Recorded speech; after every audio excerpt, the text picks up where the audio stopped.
Bonjour à tous. Levez la main si vous avez déjà eu besoin de jeter un déchet, mais qu'il n'y avait pas de poubelle à ce moment-là. Bien haut, bien haut. Eh bien aujourd'hui, c'est le cas de Vanessa. Vanessa, elle a 22 ans, elle est étudiante, elle rentre d'une soirée, il est 2 heures du matin, et dans son sac, il y a 2 bouteilles de protoxyde d'azote. Le problème, c'est qu'elle ne sait pas quoi en faire parce qu'il n'y a pas de poubelle pour ça. Alors, elle fait ce que tout le monde ferait dans cette situation, elle les jette là où elle peut, et elle repart. Ce geste, il se répète des milliers de fois rien qu'à Paris. Le protoxyde d'azote n'est pas un déchet comme les autres. Ce sont des bouteilles de gaz qui sont normalement utilisées par les professionnels à l'hôpital ou dans l'agroalimentaire pour faire de la chantilly. Mais aujourd'hui, ce gaz est détourné pour son usage récréatif, le fameux gaz hilarant. Alors on s'est demandé pourquoi des consommateurs comme Vanessa utilisaient du protoxyde d'azote. Et tout d'abord, la consommation est perçue comme peu dangereuse par les consommateurs. Également, elle n'est pas chère comparée à d'autres drogues et avec la législation ambiguë, c'est relativement facile d'en acheter. En plus, le protoxyde d'azote est indétectable en cas de contrôle routier, ce qui n'est pas le cas par exemple de l'alcool ou des joints. Cependant, il y a des risques pour la santé et elle peut rendre addict. Alors, au-delà des enjeux de santé publique qui sont déjà un sujet de préoccupation du gouvernement et des associations, notre problème à nous, c'est que, comme Vanessa, les consommateurs ne savent pas où jeter. En effet, comme il n'était pas prévu de détourner ce produit, il n'est pas non plus prévu de le collecter. Donc, il n'y a pas de filière pour ça. Alors, le lendemain, ces bouteilles, elles se retrouvent dans les camions, dans les incinérateurs, l'UVE, et dans les fours. Sous l'effet de la chaleur, les bouteilles vont exploser. Le résultat, casse mécanique, arrêt d'urgence et arrêt de production d'électricité et de chaleur. Le résultat, c'est qu'en 2023, 518 heures de panne. En 2025, 1,3 million d'euros de pertes pour un seul incinérateur. Et en France, sur tout le territoire, on arrive à 20 millions d'euros de pertes, d'après la FNAD. Tous les ans, ce chiffre continue d'augmenter, mais pire encore, chaque explosion constitue un danger pour les agents de l'UVE. Alors c'est à ce moment-là que Paprec et le Cidom sont venus nous voir avec un défi. Nous sommes Sixtine, Kieran et Catherine de la Discool Paris, et leur question était simple: comment empêcher ces bonbonnes d'arriver dans les fours? Donc pour cela, on a fait ce que font les designers. On est allé sur le terrain, 9 mois d'enquête, plus de 200 personnes interviewées, et on a interviewé des agents de propreté, des riverains, des consommateurs, des rippers, tout type de parties prenantes, et ça nous a permis de cartographier le parcours complet de la bouteille, pour essayer de trouver où est-ce qu'on pourrait avoir un impact. Donc en ce qui concerne la production, elle se fait en Chine, donc on ne peut pas agir à la source. Pour l'achat, il se fait souvent sous le manteau, et il est dit la législation est lente à arriver. Pour ce qui est de la consommation, comme elle reste encore très forte, malgré l'État qui essaye de la prévention, on ne peut pas agir ici non plus. Pour la collecte, on est en train de tester des camions avec des capteurs, mais en fait, ils ne voient pas dans les sacs, donc ça ne fonctionne pas. Et enfin, au niveau du traitement, les fours sont en train d'être renforcés pour les incinérateurs, mais ça coûte très cher. Donc le seul endroit où on peut avoir un impact direct et immédiat, c'est le moment de l'abandon. Alors, pendant nos enquêtes sur le terrain, on a découvert une chose très importante. Il existe 2 flux de bouteilles. Le premier, ce sont les bouteilles qui sont visibles. C'est celles qui sont dans l'espace public et que Vanessa va jeter dans la rue. Ces bouteilles seront collectées par les agents municipaux et les bouteilles se retrouveront ensuite renvoyées dans les industries spécialisées.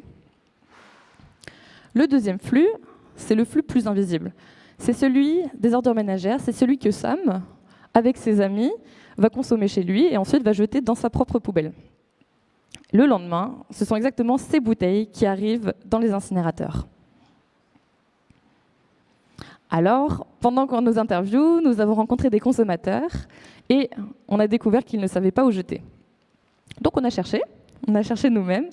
Et sur le site de l'ADEME, on a découvert qu'il fallait les jeter à la déchetterie. Cependant, dans l'usage, la déchetterie, c'est plutôt pour une grande accumulation de déchets qu'on va conserver chez soi et ensuite emmener avec la voiture, mais ce n'est pas une filière pour jeter les déchets du quotidien. En plus de ça, beaucoup de déchetteries refusent le protoxyde d'azote parce qu'il faut des autorisations, des emplacements spécifiques.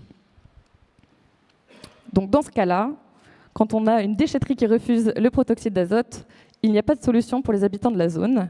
Ils ne savent pas où jeter. Donc, comme les consommateurs ne savent pas où jeter, c'est exactement parce qu'il n'y a pas de filière pour jeter. On a affaire à une impasse.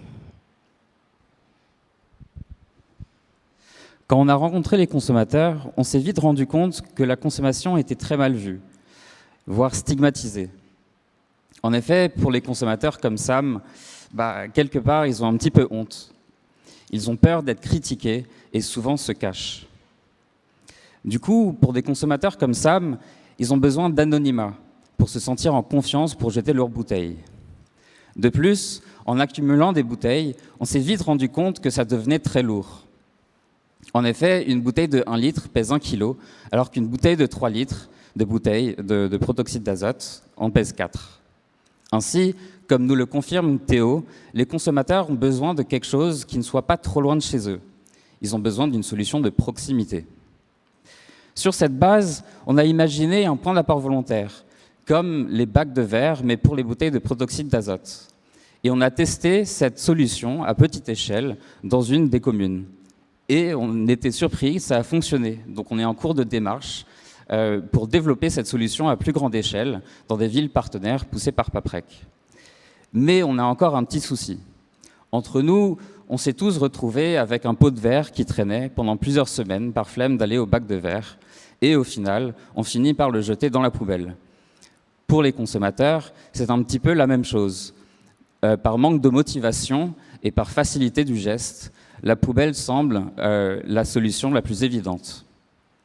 Ainsi, notre solution initiale semblait pertinente, mais on s'est rendu compte que du coup, c'était le flux des bouteilles dans l'espace public qui arrivaient principalement dans cette solution. Pour mieux cibler celles qui arrivaient en ordures ménagères, il faut donner un petit coup de pouce aux consommateurs. Il nous faut du coup un incitatif. Mais malheureusement, Sam se trouve dans un contexte qui est compliqué, où tout le monde parle du protoxyde d'azote de plus en plus, et nous, on l'a constaté autour de nous. En effet, la législation se durcit de plus en plus autour du protoxyde d'azote, et l'État adopte une posture de répression, pénalise la détention des bouteilles de protoxyde d'azote,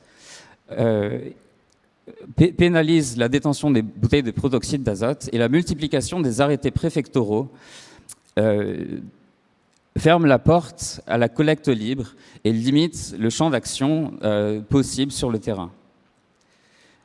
Dans ce cas, ce sujet devient indésirable pour les communes.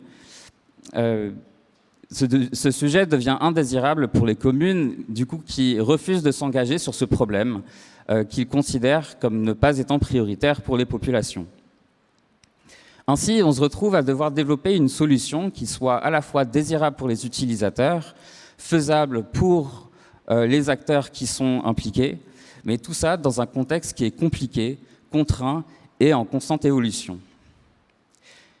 Et si on développait une nouvelle filière de collecte de ces bouteilles, une filière qui était simple, accessible à tous et anonyme, en passant par un réseau de proximité avec les commerces, sans pour autant complexifier la chose pour les municipalités, et incitatif du bon geste. C'est pour ça qu'on a créé le service Proxit, premier service de rachat volontaire des bouteilles de protoxyde d'azote en tabac. Alors concrètement, comment ça fonctionne ? Via les réseaux sociaux, Sam découvre l'existence et le fonctionnement de la solution. Elle sait alors que quand elle a des bouteilles, elle pourra les ramasser et les emmener au tabac le plus proche. En passant devant le tabac, elle identifie la signalétique Proxit et sait alors qu'elle peut rentrer à l'intérieur pour y déposer ses bouteilles. En discutant simplement avec le buraliste, elle lui montre les 2 bouteilles, sans inscription, sans montrer sa carte d'identité. Aussitôt, le buraliste reprend les bouteilles et les stocke dans une caisse isolée et sécurisée pour éviter la fraude, renseigne les bouteilles dans une application dédiée et rend à Sam 2 € par bouteille collectée. Sam peut alors partir du tabac, l'esprit tranquille d'avoir fait le bon geste. Lorsque la caisse est pleine, le buraliste contacte Paprec, qui s'engage à intervenir dans les 48 heures pour récupérer les bouteilles collectées par le buraliste. Alors, après validation de cette collecte par le buraliste, le Paprec s'engage à rendre la consigne en plus d'une commission supplémentaire pour le buraliste. En effet, être partenaire de Proxit, c'est signer une convention qui garantit au buraliste une commission de 5 € par bouteille collectée. Paprec fournit alors la signalétique adaptée pour l'extérieur et l'intérieur du tabac. Alors, on a choisi le tabac comme partenaire principal de notre solution pour plusieurs raisons. Tout d'abord, les tabacs ont l'habitude de gérer des produits divers, parfois réglementés, comme les tickets à gratter, l'alcool ou les cigarettes, sans jamais juger le choix de leurs clients. Ainsi, pour Sam, cela représente un lieu neutre, familier, où elle sait qu'elle ne sera pas stigmatisée. De plus, il y a la proximité. En effet, les tabacs, il y en a absolument partout. Donc pour Sam, cela représente une proximité garantie pour trouver un point de dépôt pour ces bouteilles de protoxyde d'azote. Enfin, il y a le côté pratique. Pour les buralistes, ils ont l'habitude de gérer de l'espèce, et donc sortir de l'argent de la caisse, pour eux, rentre dans une routine déjà installée. C'est une solution qui est gagnant-gagnant, et il est facile d'embarquer les buralistes avec une rétribution financière. Ainsi, Proxit s'agence comme un service ultra désirable par les utilisateurs et totalement faisable par les bureaux de tabac. De plus, Proxit est une solution qui est viable, car pour chacune des bouteilles collectées, c'est une explosion évitée dans les fours d'incinération, et donc moins de coûts de maintenance, de l'argent qui peut être réinjecté dans le service Proxit. Proxit, c'est tout un écosystème qui engage les collectivités, les commerçants, les citoyens, les buralistes et les consommateurs pour que les bouteilles de protoxyde d'azote soient enfin collectées et recyclées par Paprec, plutôt que de se retrouver dans les ordures ménagères et les fours qui posent un danger aux agents d'usine. Alors ce sujet touche tout le monde et on ne peut plus passer à côté. Maintenant, il est temps d'agir. Et Paprec a pris la décision d'arrêter d'occulter le problème. Et on vous invite tous à en faire autant. Je vous remercie pour votre attention et je vous invite à découvrir l'expérience immersive au 5e étage, à notre stand, pour répondre à toutes questions par rapport à notre solution. Merci beaucoup.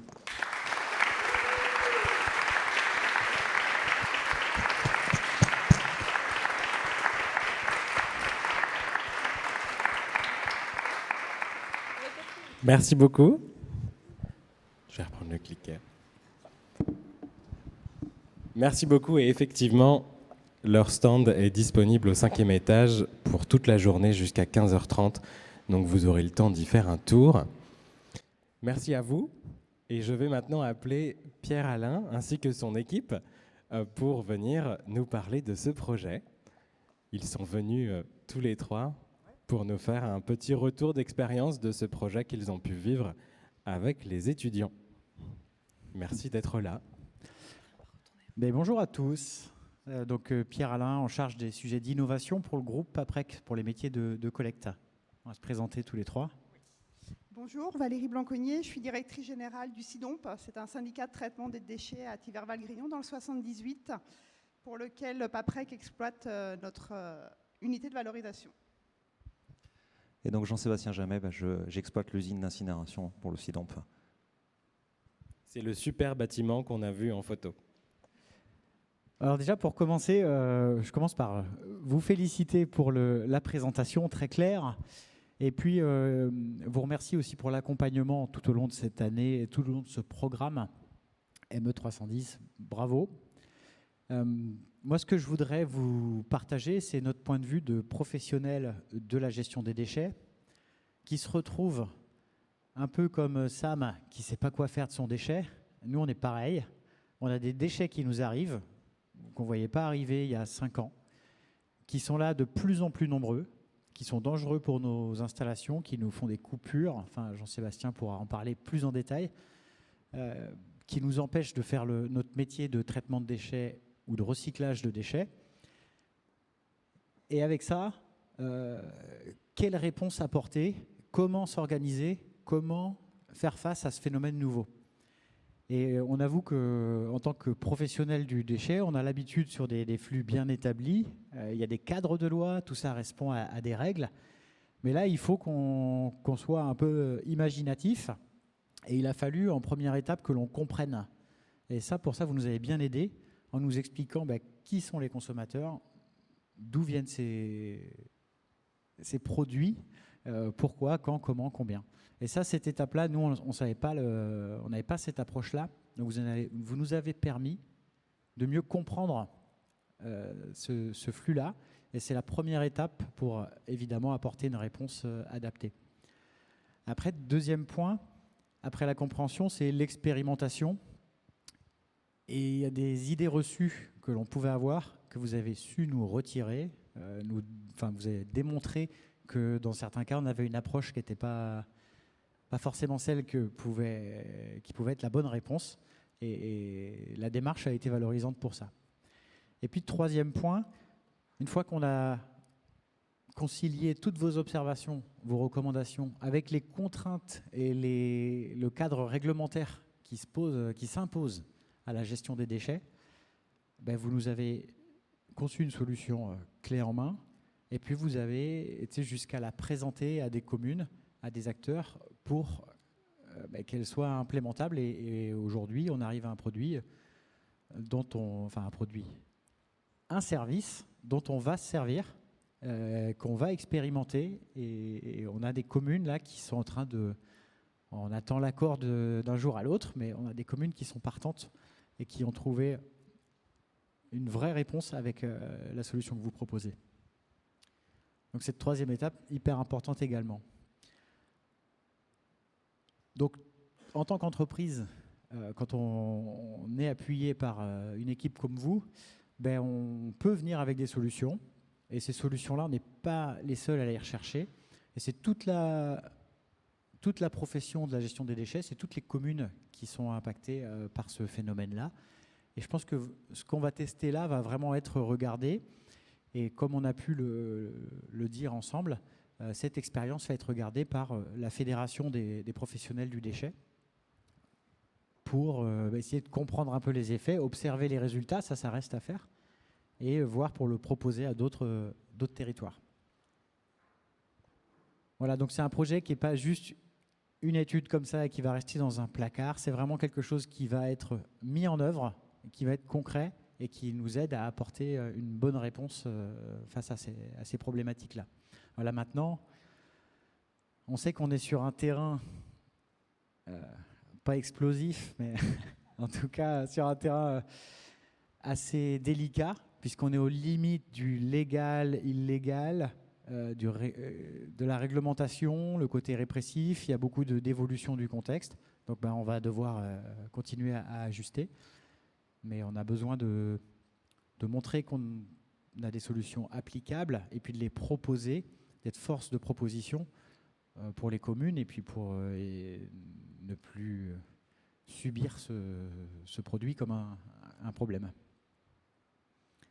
Valérie, tu veux compléter un petit mot sur peut-être la réaction des communes? Oui. Alors, ça a été une très belle expérience de suivre au fur et à mesure des mois l'avancée de vos travaux, pour lequel vous avez pu voir que l'administration française est très compliquée et que de travailler avec des collectivités territoriales, il y a beaucoup de freins, que ce soit administratifs et juridiques.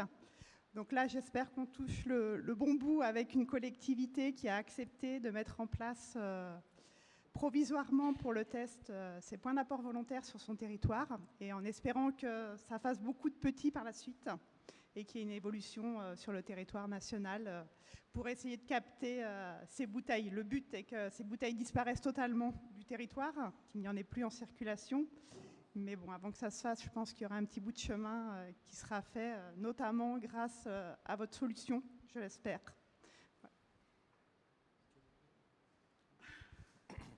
Sans faire de redite, C'était vraiment super de travailler avec vous, parce que vous nous faites envoyer en l'air tous les concepts qu'on peut avoir en tant qu'industriel et professionnel du secteur. On a des préconçus et des habitudes.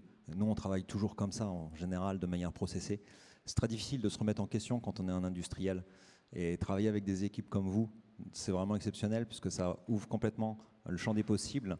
Ça remet en cause des habitudes, nos pratiques. Ça permet d'évoluer beaucoup plus vite. Et c'était vraiment une expérience vraiment très bonne. Merci. Et merci à vous.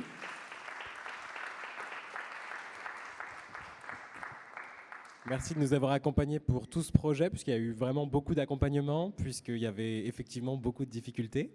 Il y avait beaucoup d'obstacles, notamment en termes législatifs, en termes de compréhension d'une filière. C'est un produit qui en comporte beaucoup, finalement. Donc pour les étudiants, ça a été un vrai challenge et vous avez su le relever également par vos conseils, votre accompagnement et toutes les informations que vous avez pu nous partager et qui ont permis de faire grandement avancer ce projet qui, bien sûr, n'est pas terminé encore.